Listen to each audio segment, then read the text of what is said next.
Welcome to a new occasional series on the Overlooked Hotel, looking at films, music, books, or other creative endeavours of the past that have perhaps not had the attention that they deserve. Some good, some bad, some very weird. We're definitely in the latter area with today's entry, Megaforce. From the director who brought you Smokey and the Bandit, Hooper, Cannonball Run, comes the ultimate spectacle. Megaforce, an elite compact fighting unit armed with the most sophisticated weapons ever seen on a movie screen. The mission, to preserve freedom and justice and battle the forces of evil. The good guys always win, even in the 80s. Megaforce. There are movies that are good. There are movies that are bad.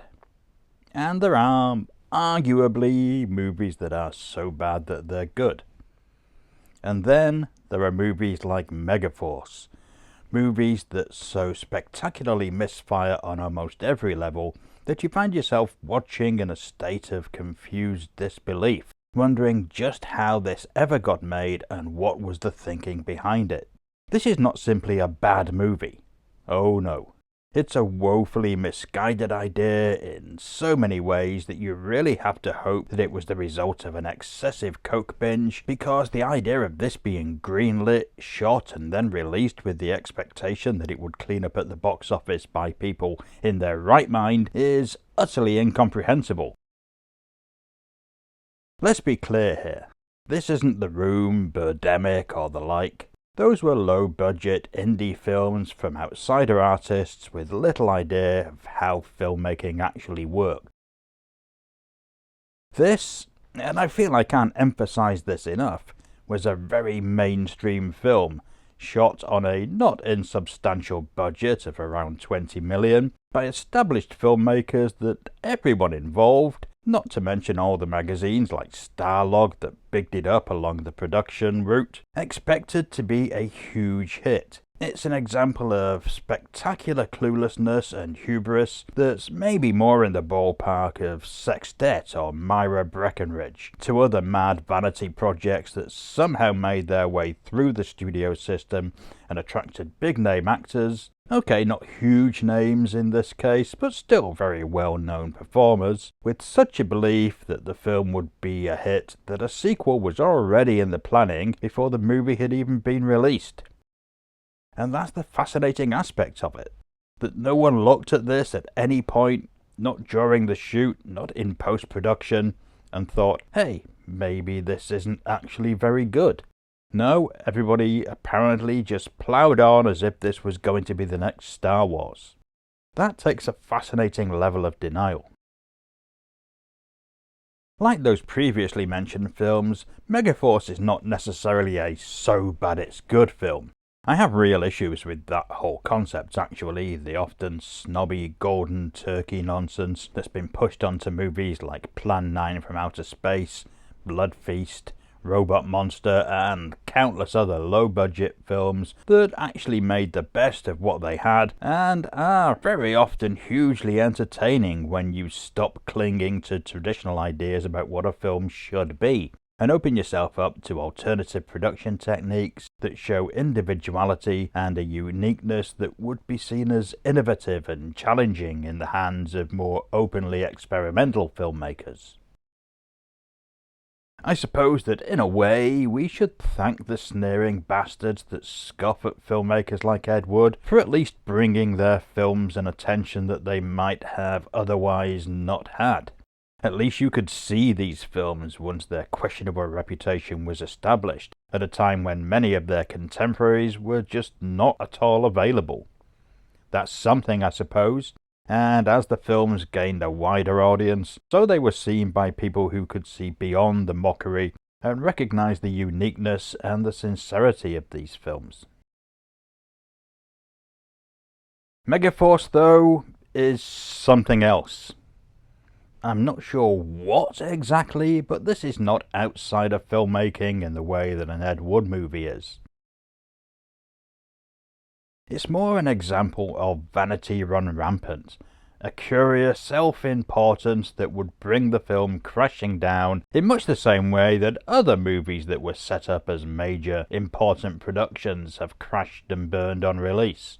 But while a lot of those films were simply self-important crap that fell under the weight of their own pompousness, Megaforce was, and is, something else. It's a film that veers off into high camp, almost certainly by accident. While those involved have retrospectively tried to claim that the film was always supposed to be a camp classic, that feels like it's almost certainly revisionist thinking. There's no suggestion at the time that this was intended to be the Barbarella of the 1980s, and while it's impossible to look at the film now and think that everyone involved was taking it seriously, there's also little evidence to suggest that they weren't. By all accounts, and by what's on screen, it feels as if this was made as a straight-faced right-wing adventure story, and the right, then as now, are not exactly noted for their love of high-camp entertainment.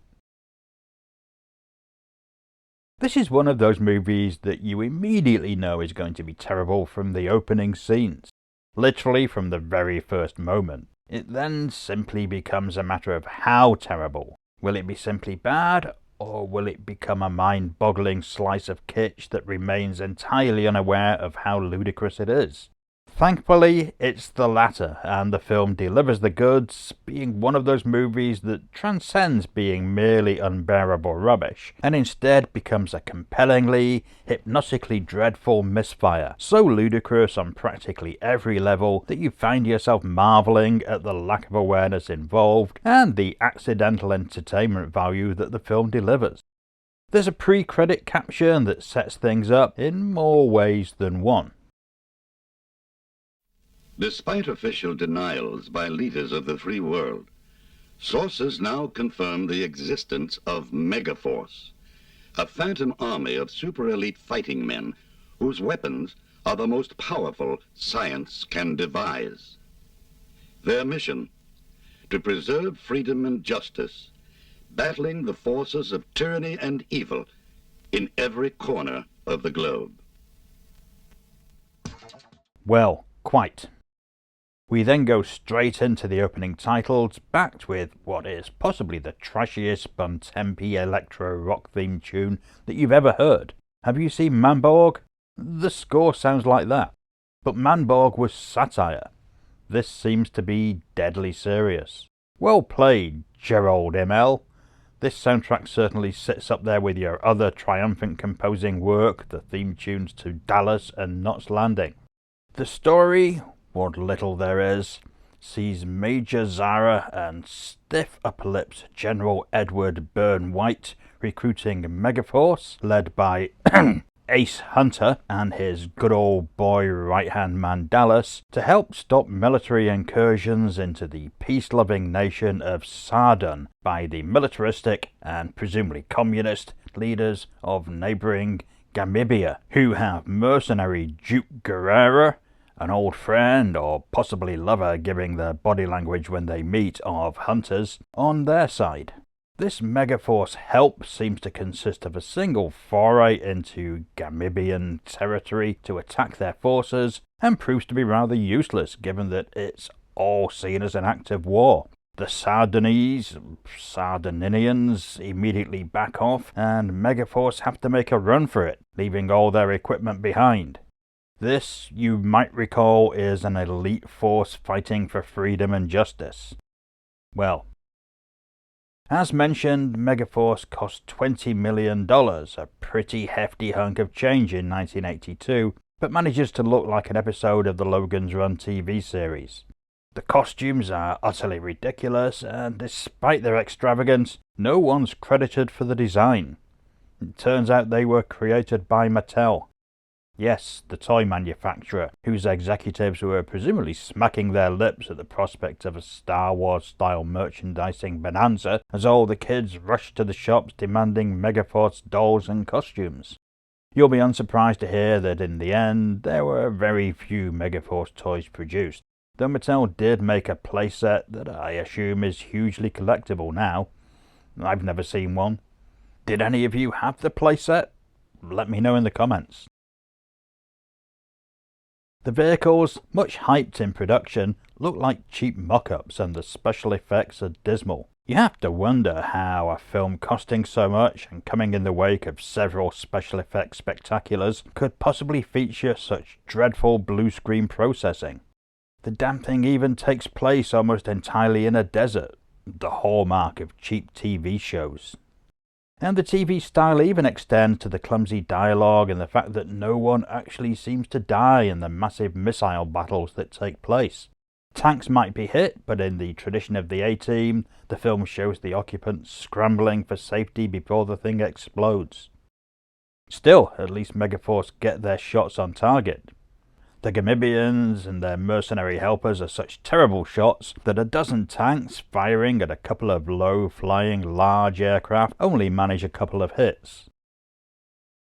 There are scenes in this film that beg a belief, quite frankly. You have to wonder what the producers had to be on to look at the romantic skydiving scene with leads Barry Bostwick and Persis Kambata, which reaches a new low in blue screen effects, or the moment where Bostwick's motorcycle sprouts wings no bigger than 18 centimeters and takes off into flight. This is laughable enough, but the fact that it again features dismal effects and an inexplicable jaw-dropping moment where he flips the bike upside down while flying through the air will leave you wondering if you're actually seeing this or if somebody might have slipped something into your drink.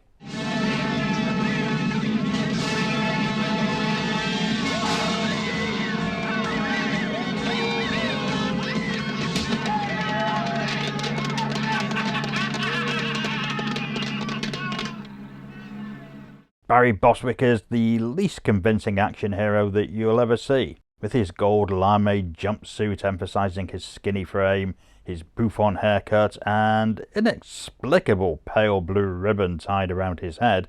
He looks like he's come straight from an audition as a backing dancer for some 1970s Euro disco act. It says something that the Rocky Horror Picture Show is not the campest film that he's appeared in, but there you go.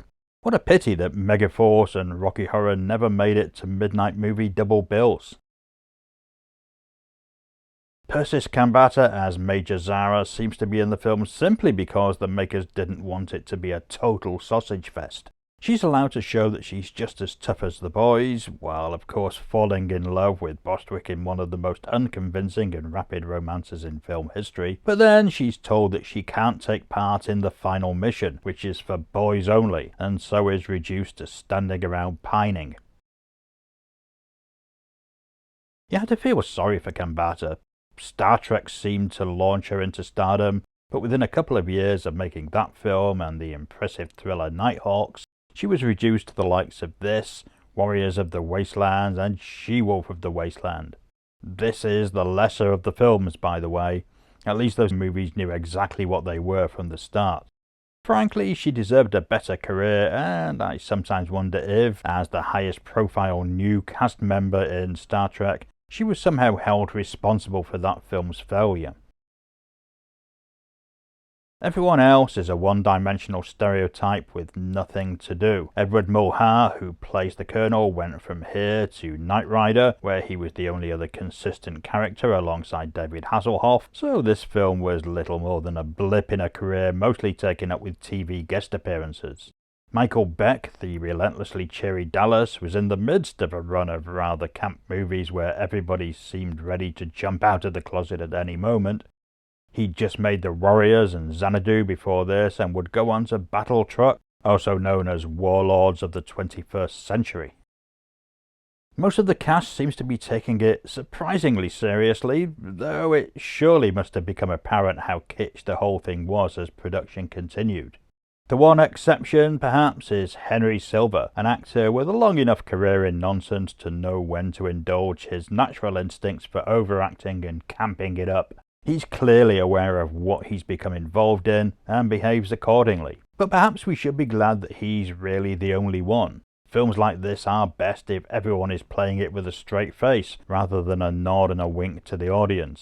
Silver, at least, like Vincent Price, knows just how much to ham it up and just when to dial it down. How Hal Needham became involved in this is unclear, beyond a sympathy for the film's right-wing message. It's not as though his filmography as director is exactly glittering. He made movies like Smokey and the Bandit, Hooper, and The Cannonball Run, so obviously seemed a good choice for car crashes and lightweight action. He was a more interesting stuntman than director, perhaps, and maybe not the man to bring a film like this above the basic level that it exists at. This is perhaps not the film that he should be remembered for. So, Megaforce is terrible in every way imaginable. Thankfully, it's so relentlessly awful that it becomes inadvertently entertaining. The lousy effects, lousy costumes, lousy dialogue, and lousy plot developments combine to create a film that is compellingly fascinating, even as you shake your head in wonder at the mad folly of it all. Lots of films are simply bad, or else have terrible elements that render them effectively unwatchable. But here, everything comes together in such a spectacular cacophony of failure that it makes the end result more than it might have otherwise been. Not remotely good, but weirdly fascinating and certainly very watchable. You'll be unsurprised to hear that Megaforce was not a box office hit, and the planned sequel, Deeds Not Words, was quickly abandoned. But perhaps the time and place for Megaforce is now, in the surreal right-wing world of Donald Trump, where politics feels more like a weird performance than anything else. Its determinedly Reagan-esque politics give it an extra kick of ludicrousness.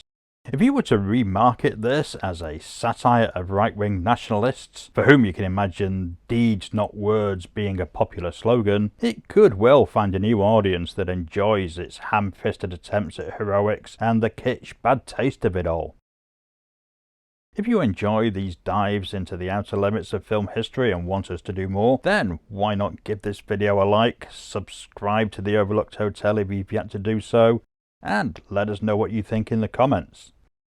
Thanks for watching, and I'll see you again soon. The good guys always win.